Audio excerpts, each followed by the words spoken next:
আজকে আবু সাইদ হত্যা মামলার পটভূমি সাক্ষ্য হিসাবে আজকে আমি আইসিটি ট্রাইব্যুনালে এসেছি এবং সেখানে আমাকে যেসব প্রশ্ন করা হয়েছে সেই সব প্রশ্নের উত্তরে 18 সালের কোটা সংস্কার আন্দোলনের প্রেক্ষাপট থেকে শুরু করে আমরা 24-এর কোটা সংস্কার আন্দোলন, সেটি পরবর্তীতে বৈষম্যবিরোধী ছাত্র আন্দোলনের নেতৃত্বে গণ অভ্যুত্থানে কীভাবে যায় সেটারই পটভূমিকা বর্ণনা করছিলাম। আমরা আজকে 18 জুলাই 19 জুলাই পর্যন্ত সাক্ষ্য প্রদান করেছি যে কিভাবে আসলে মিডিয়ার সামনে আমাদেরকে উপস্থাপন করে আমাদের বক্তব্যকে বিকৃত করে নিয়ন্ত্রিত গণমাধ্যমের মাধ্যমে রাষ্ট্রের আইনশৃঙ্খলা রক্ষাকারী বাহিনী কিভাবে আমাদের বক্তব্য খণ্ডিতাংশ এবং আংশিকভাবে প্রচার করে আন্দোলন প্রত্যাহারের যে নাটক মঞ্চস্থ করেছিল সেই বিষয়ে সেখানে কথা বলেছি। এবং 14 জুলাই আমরা যখন আমাদের আন্দোলনকারীদের রাজাকারের নাতিপুতি এবং রাজাকারের বাচ্চা বলে সম্বোধন করা হয় এবং সেটির প্রতিক্রিয়া সারা দেশে শিক্ষার্থীরা ক্ষুব্ধ হয়ে সারা দেশের বিশ্ববিদ্যালয়গুলোতে সেই বক্তব্য প্রত্যাহার করা হয় এবং শেখ হাসিনাকে নিঃশর্ত মাফ চাইতে বলা হয়। এবং এরপর দিনই ঢাকা বিশ্ববিদ্যালয়ের ছাত্রলীগ, মহানগর উত্তর দক্ষিণের ছাত্রলীগ যেভাবে শিক্ষার্থীদের উপরে নৃশংসভাবে ওবায়দুল কাদরের ইন্ধনে যেভাবে নির্যাতন এবং নিপীড়ন করে, নারী শিক্ষার্থীদেরকে যেভাবে হেনস্থা করে এবং শিক্ষার্থীদেরকে যেভাবে হল থেকে যেভাবে বের করে দেয় এবং সেখানে প্রশাসনিক যোগ সাজসে আমাদের শিক্ষার্থীদের উপরে 15 তারিখ নির্যাতন চালায়,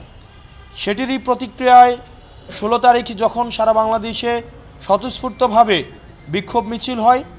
সেই বিক্ষোভ মিছিলে রংপুরে আবু সাইদকে ক্যাম্পাস কম্পাউন্ডে গুলি করে হত্যা করা হয় এবং চট্টগ্রামে আমাদের ওয়াসিমকে, ছাত্রদলের ওয়াসিমকে কীভাবে নৃশংসভাবে হত্যা করা হয় ছাত্রলীগ গুলি করে। আবু সাইদ থেকে ওয়াসিম এবং সেদিনে সারা বাংলাদেশে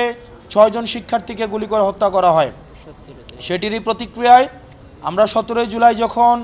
গায়েবানা জানাজা করতে ঢাকা বিশ্ববিদ্যালয়ে আমরা আসি, আমাদের এজেন্সি আমাদেরকে চাপ প্রয়োগ করে যেন আমরা গায়েবানা জানাজা না দিতে পারি এবং বিশ্ববিদ্যালয়ের যোগসাজশে তখনকার নিয়ন্ত্রিত ইউজিসি বিশ্ববিদ্যালয়গুলোকে বন্ধ করে দেয় এবং গায়েবানা জানাজায় আমরা দেখেছি পুলিশ, বিজিবি এবং রাষ্ট্রীয় আইনশৃঙ্খলা বাহিনীর সমন্বিতভাবে শিক্ষার্থীদের উপরে tear shell, rubber bullet, sound grenade সেখানে চালানো হয় এবং সেদিন রাতেই আমাদেরকে বাসা থেকে তুলে নিয়ে গিয়ে পদ্মাতে মিটিং করানোর চেষ্টা করে এবং সেটি আমরা প্রত্যাখ্যান করি। সেদিন রাতের আমরা কোনোভাবেই আমরা বলেছিলাম যে আমরা আমাদের নেতৃত্ব স্থানীয় যারা আছে তাদের সাথে কথা না বলা ছাড়া আমরা কোনো মিটিং করতে পারবো না। আমাদের সামনে দিয়েই তখনকার 3 জন মন্ত্রী আমাদের সামনে দিয়েই পদ্মাতে প্রবেশ করে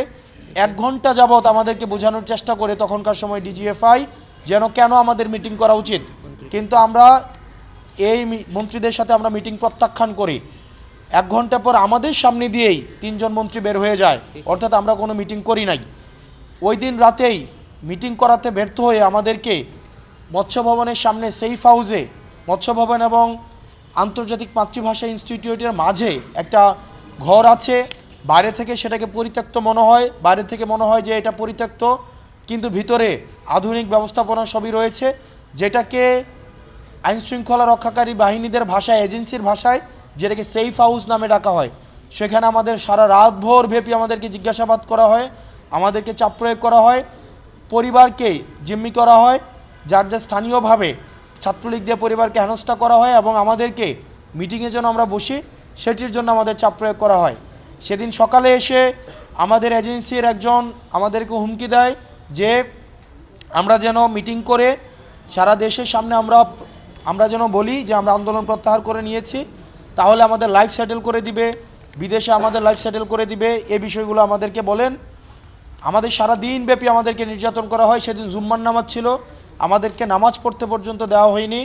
সেদিন আমাদের ফোন থেকে বিভিন্ন সমন্বয়কদেরকে ফোন দিয়ে তাদেরকে ধরে আনা হয়, হাসিবকে ধরে আনা হয়, আমার ফোন থেকে ফোন দিয়ে হাসিবকে সেদিন উঠিয়ে নিয়ে আসা হয়। দুঃখজনক বিষয় সেদিন আমাদের সামনে বসে আমরা দেখতে পাচ্ছিলাম এজেন্সিগুলো টিভি চ্যানেলগুলোকে কিভাবে নিয়ন্ত্রণ করছিল। বিশেষ করে আমি বারবার শুরু থেকেই আমাদের নিরলস যে সাংবাদিক ভাইয়েরা বস্তুনিষ্ঠ সংবাদ প্রচার করার জন্য সংগ্রাম করে যাচ্ছে, নিরলসভাবে চেষ্টা করে যাচ্ছেন, কিন্তু তাদের মধ্যেও কিছু সুবিধাভোগী আওয়ামী পাচাটা কিছু সাংবাদিক ছিল। তাদের যোগসাজশে আমরা দেখছিলাম, বিশেষ করে ৭১ টেলিভিশন, সময় টেলিভিশন এবং ডিবিসি, এই 3টে টেলিভিশনকে কিভাবে নিয়ন্ত্রণ করছিল আমাদের সামনে বসেই এজেন্সিগুলো তাদের প্রচারিত খবরকে পরিবর্তন করে দিচ্ছিলেন, তাদের মতো করে খবর প্রচার করছিলেন এবং তাদেরকে নির্দেশনা দিচ্ছিলেন। বিশেষ করে এই 3টা চ্যানেলকে নির্দেশনা দিচ্ছিলেন, পরিস্থিতি স্বাভাবিক রয়েছে, নিয়ন্ত্রণে রয়েছে, 2 দিন নিয়ন্ত্রণে রয়েছে, সেটি যেন প্রচার করা হয়। এবং সেখানে বিশেষ করে ডিবিসি, ৭১ এবং সময় টেলিভিশন সেগুলোই প্রচার করছিল। সেদিন রাতে আমাদেরকে আবার বাধ্য করা হয় আমাদেরকে রাষ্ট্রীয় অতিথি ভবনে যেতে, যেটি সারা বাংলাদেশ দেখেছে যে আমরা রাষ্ট্রীয় অতিথি ভবনে গিয়েছি, কিন্তু এর আগের 1.5 দিন আমাদের উপর দিয়ে কী গিয়েছে সেটি সারা বাংলাদেশকে জানার কোনো সুযোগ দেওয়া হয়নি। দুঃখজনক বিষয় হচ্ছে, আমরা সেদিন প্রেস কনফারেন্স করে, আমি বোধ করি সেদিন প্রেস কনফারেন্সের অনেকেই আজকে হয়তো এখানে আছেন, অনেকেই নিশ্চয়ই এখানে আছেন, আমরা সেখানে বলেছিলাম রক্ত মারিয়ে কোনো সংলাপ নয় এবং শহীদদের রক্তের উপরে দাঁড়িয়ে আমরা কোনো সংলাপ করতে পারি না। এবং আমরা সেখানে আরও বলেছিলাম আমাদের শাটডাউন কর্মসূচি অব্যাহত থাকবে, কিন্তু কোনো গণমাধ্যম সেদিন প্রচার করেনি। ডিজিএফআই এর একজন সদস্য সম্ভবত ছিলেন, ওনার নাম ছিলেন হাসনাত, উনি মিডিয়াকে নিয়ন্ত্রণ করতেন, আপনারা জেনে থাকবেন, এবং আপনারা মাঝে মাঝে আমাদেরকে এসে বলেন যে আমরা আপনাদেরকে নিয়ন্ত্রণ করতেন। উনি আপনাদের সামনে আমাকে বলতে বাধ্য করেছিলেন যে আপনার এই বক্তব্যটা প্রত্যাহার করেন, যে শাটডাউন কর্মসূচি অব্যাহত থাকবে। কিন্তু আমি সেদিন গণমাধ্যমের সামনে দাঁড়িয়ে বলেছিলাম না, শাটডাউন কর্মসূচি অব্যাহত থাকবে এবং আমরা আলোচনা ছাড়া কোনো কর্মসূচি নতুন করে দিতে পারবো না, আমাদের পূর্বঘোষিত শাটডাউন কর্মসূচি অব্যাহত থাকবে। সেদিন আমাদের পদ্মা থেকে আবার সেফ হাউসে নিয়ে যাওয়া হয় এবং সেফ হাউসে গিয়ে দেখি আমরা সেখানে যা বলেছিলাম সেগুলোকে কেটে দিয়ে বিকৃতভাবে শুধুমাত্র দাবিগুলো উপস্থাপন করা হয় এবং সেখানে বারবার করে প্রচারিত হতে থাকে আমরা নাকি মিটিং করে আন্দোলন প্রত্যাহার করে ফেলেছি, যেটি খুবই দুঃখজনক। এবং সেদিন আমরা সর্বপ্রথম আমরা রাষ্ট্রীয় নগ্ন কায়দায় মিডিয়াকে নিয়ন্ত্রণ করার যেই নাটক মঞ্চস্থ হয়েছে সেটির আমরা শিকার হই, সেটির আমরা ভিকটিম হই। এই পর্যন্ত হচ্ছে, এরপরে সেদিন আমাদের সেখান থেকে আবার আমাদেরকে ক্যান্টনমেন্টে নিয়ে যাওয়া হয়, ট্রাইব্যুনালে এতটুকু পর্যন্ত আমরা কথা বলেছি।